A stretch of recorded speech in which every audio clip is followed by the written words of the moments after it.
안녕하세요. 디 익스플로러입니다. 혹시 보이지 않는 어떤 존재가 내 삶을 지켜주고 있으면 어떨까? 이런 상상 해보신 적 있나요? 오늘은 바로 그 수호자에 대한 아주 오래된 기독교 고전 하나를 깊숙이 들여다보려고 합니다. 옛날 이야기지만 생각보다 훨씬 흥미로울 거예요. 자, 그럼 한번 시작해 볼까요?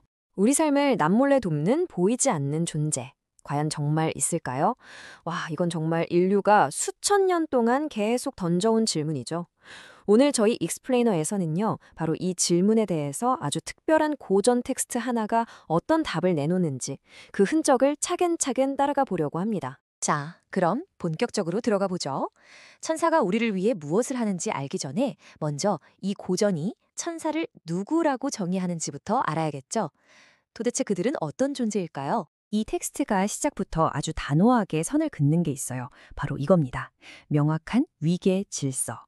그리스도는 스스로 행동하는 최고 존재, 반면에 천사는요, 필요에 의해 임무를 받고 섬기는 영이라는 거죠. 아니, 왜 이렇게까지 구분을 했을까요? 여기엔 이유가 있습니다. 그 당시 어떤 사람들은 천사의 신비로움에 너무 빠져서 그들을 숭배하기까지 했거든요. 그러니까 이 텍스트는 그건 절대 아니다 라고 아주 강하게 경고하고 있는 거예요. 그래서 이 텍스트가 내리는 천사의 핵심 정체성은 딱 한 단어로 요약됩니다. 바로 섬기는 영. 말 그대로 그들의 존재 이유 자체가 봉사라는 뜻이에요. 스스로 뭔가를 결정하고 명령하는 게 아니라 오직 신의 영광을 위해 그리고 구원의 상속자들, 그러니까 바로 신자들을 돕기 위해 보내진 조력자라는 거죠. 자, 그럼 천사가 누구인지 대충 감이 왔으니 이제 그들의 주된 임무는 뭔지 한번 살펴볼까요? 이 고전은 천사들의 미션을 아주 구체적으로 설명하고 있습니다. 천사의 임무는 크게 두 가지로 나뉩니다. 하늘에서 그리고 땅에서. 하늘에서는 신의 명령을 직접 수행하고 그를 찬양하는 일을 하고요. 동시에 땅으로 보내져서는 아주 특별한 임무를 수행하는데 그게 바로 구원의 상속자들, 즉 신자들을 돕는 일이라는 거죠. 오늘 우리 이야기의 핵심이 바로 이 두 번째 역할입니다. 이제부터가 이 엑스플래너의 진짜 하이라이트라고 할 수 있겠네요. 이 텍스트가 그려내는 한 인간의 탄생부터 죽음까지 그 모든 여정에 함께하는 수호자로서의 천사의 모습.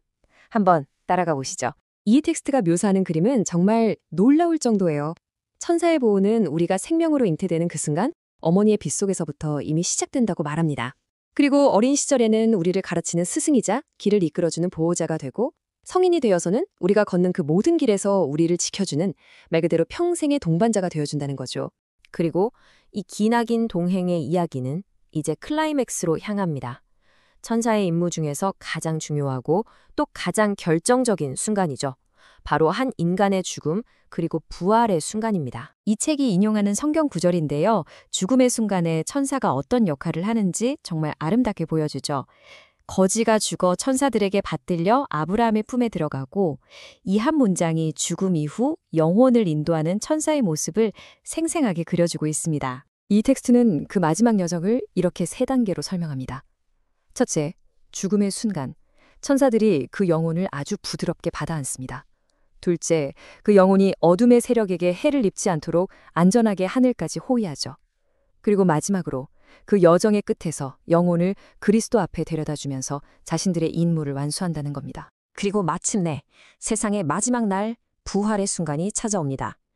이 텍스트는 대천사의 우렁찬 외침과 함께 마지막 나팔이 울리면서 그 장엄한 순간이 시작된다고 묘사해요. 그 나팔 소리가 온 세상에 울려 퍼지면 천사들은 땅끝 이쪽부터 저쪽까지 사방으로 흩어져 있던 택함받은 다들을 한 사람도 빠짐없이 모으기 시작합니다. 그리고 마침내 잉태의 순간부터 시작됐던 그 길고 긴 수호의 임무가 완성되는 마지막 순간이죠. 모든 영혼들을 모아 그리스도 앞에 세우는 것으로 천사들의 모든 사역은 끝을 맺게 됩니다. 자, 그렇다면 이렇게 보이지 않는 수호자가 늘 나와 함께한다는 믿음, 이게 당시 이 글을 읽던 사람들에게는 대체 어떤 의미였을까요? 그 핵심적인 의미들을 한번 정리해 보겠습니다. 이 믿음이 주는 의미는 뭘까요? 한마디로 당신은 절대 혼자가 아니라는 깊은 확신입니다. 인생이 너무 힘들 땐 조용한 위로를 주고 마음이 약해져서 포기하고 싶을 땐 다시 일어설 수 있는 격려를 준다는 거죠. 또 보이지 않는 세계에 대한 경외감을 느끼게 하고요. 나아가서 누군가 항상 나를 지켜보고 있다는 생각만으로도 더 바르고 거룩하게 살아가게 만드는 아주 강력한 동기가 되어준다고 이 텍스트는 말하고 있습니다. 자, 오늘 한 고전을 통해서 보이지 않는 수호자의 여정을 함께 따라가 봤습니다. 모든 것을 과학과 이성으로 설명하려는 이 시대에 수백 년 전의 이 믿음은 오늘날 우리에게 어떤 울림을 줄까요? 어쩌면 그 이름이나 형태는 달라도 우리 모두는 여전히 마음속 어딘가에서 보이지 않는 보호자를 찾고 있는 건 아닐까요? 이 질문을 여러분께 남기면서 오늘 익스플래너는 여기서 마치겠습니다. 안녕하세요, 청취자 여러분. 오늘 저희가 아주 흥미로운 종교 문헌, 그 발췌본 하나를 같이 좀 살펴보려고 합니다. 천사들의 사역, 그리고 그 교지에 관한 글인데요. 네, 맞습니다. 이 자료는 특히 히브리서 1장 14절을 딱 붙잡고 시작해요. 모든 천사들은 섬기는 영으로서 구원받을 상속자들을 위하여 섬기라고 보내심이 아니냐. 이 구절이요. 그러니까 천사가 도대체 뭐냐. 그리고 그 중에서도 구원의 상속자들, 다시 말해 신자들을 위해서 구체적으로 뭘 하냐. 여기에 집중하고 있죠. 그러니까 단순히 천사가 있다 없다 이런 차원이 아니라 네, 그렇죠. 히브리서가 보통 그리스도의 우월성을 많이 이야기하잖아요. 천사랑 비교하면서요. 맞아요. 그런데 여기서 천사들의 섬김에 딱 초점을 맞추니까 그게 또 다른 의미로 다가오는 거죠. 네, 정말 그 섬김이라는 역할에 방점이 찍혀 있는 것 같아요.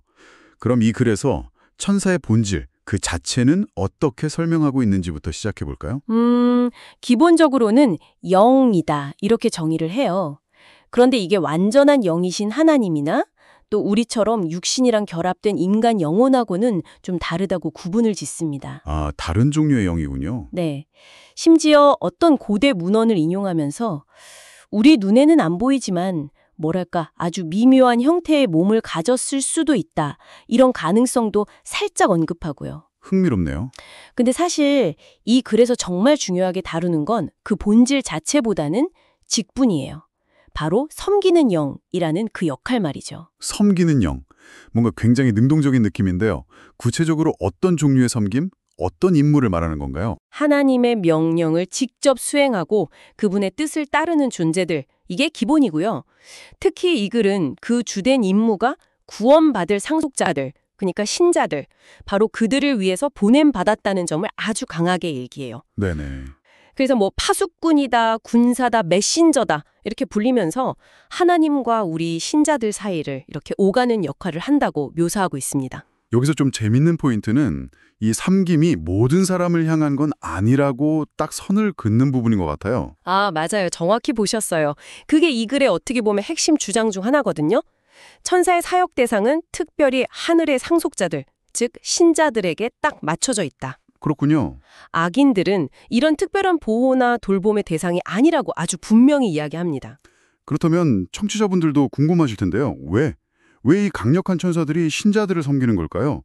이 글에서는 어떤 이유를 제시하고 있나요? 네, 한 3가지 정도 이유를 들고 있어요. 첫째는 그게 그냥 하나님의 뜻이고 명령이기 때문이라는 거죠. 하나님의 선하심의 표현이다. 하나님의 뜻. 네. 둘째는 천사들의 입장에서도 이게 의무면서 동시에 기쁨이라는 설명이에요. 왜냐하면 신자들이 결국 미래에는 자기들과 함께 할 거니까 그걸 아니 기쁘고 또 하나님과 함께 일하는 것 자체가 영광이다. 이런 해석이죠. 천사들에게도 기쁨이로 영광이다. 네, 그리고 셋째 이유는 당연히 우리 신자들 입장에서 이게 엄청난 위안과 유익이 되기 때문이라는 겁니다. 영적으로든 육체적으로든 보호해주고 인도해주니까요. 아까 시편 91편 인용하신 부분이 정말 인상 깊었어요. 그들이 그들의 손으로 너를 붙들어 발이 돌에 부딪히지 아니하게 하리로다. 이게 정말 세밀하고 개인적인 보호처럼 느껴지더라고요. 네, 바로 그거예요. 발이 돌에 걸려 넘어지는 거 어떻게 보면 되게 사소해 보이잖아요. 네. 근데 그런 위험까지도 막아준다. 이런 이미지를 통해서 신자들이 살아가는 그 모든 길에서 온갖 종류의 위험에서 천사들이 지키고 인도한다는 의미를 부각하는 거죠. 비유도 들어요. 간호사나 어머니가 아이 돌보듯이 아주 세심하게 지킨다고요. 와, 그런데 이런 물리적인 보호만 이야기하는 건 아니죠? 더 넓은 의미의 도움도 있는 것 같은데요? 물론입니다. 단순히 위험에서 건져주는 것, 그 이상이에요. 예를 들면 아브라함의 종 길을 인도해 주거나 이스라엘 백성이 전쟁할 때 돕고 다니엘이나 베드로가 박해받을 때 구해내거나 롯을 위험에서 건져낸 그런 구체적인 이야기들을 언급하죠. 성경 속 이야기들을 예로 드는군요. 네.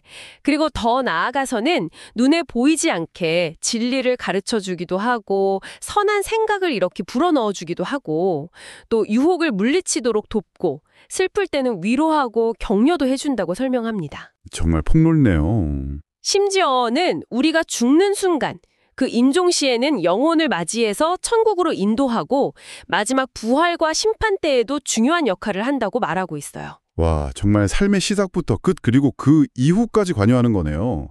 그럼 이 모든 내용을 종합해 볼 때 이 글은 신자들에게 어떤 자세, 어떤 태도를 가지라고 권하는 걸까요? 가장 중요한 건 자신들을 위해서 이렇게 천사들이 봉사하고 있다는 사실, 이걸 제대로 알아야 한다는 거예요. 그리고 그걸 통해서 베푸시는 그 하나님의 사랑과 은혜가 얼마나 놀라운지 감사하고 경탄해야 한다. 이게 핵심입니다. 네. 여기서 또 되게 놀라운 통찰이 나오는데 이른바 성도의 족보라는 비유거든요. 성도의 족보요? 네. 원래 인간이 창조될 때는 천사보다 조금 못하게 만들어졌잖아요. 그런데 이 글에 따르면 우리가 믿음을 통해서 그리스도와 맺는 그 특별한 관계, 신비한 연합이라고도 부르는데 그 관계 때문에 오히려 천사보다 더 높은 지위를 얻게 된다는 거예요. 와, 역설적이네요. 그쵸.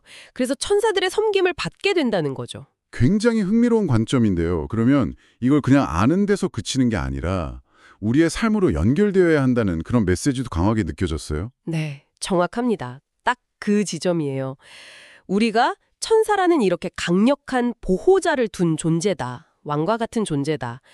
그러니까 세상의 어려움이나 죄 앞에서 쫄지 말고 위축되지 말고 좀 위험 있게 살아가라. 이렇게 촉구하는 거죠. 위험 있게 살아가라. 네.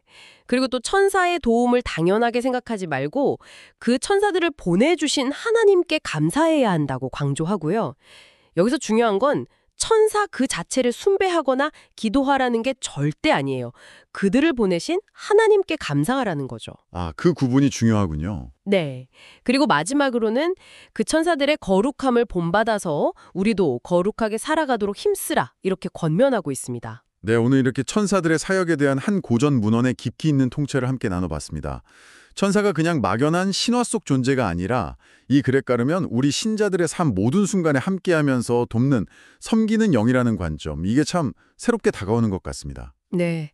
특히 이 보이지 않는 도움과 보호가 신자들에게는 정말 큰 위로와 힘이 될 수 있다는 점.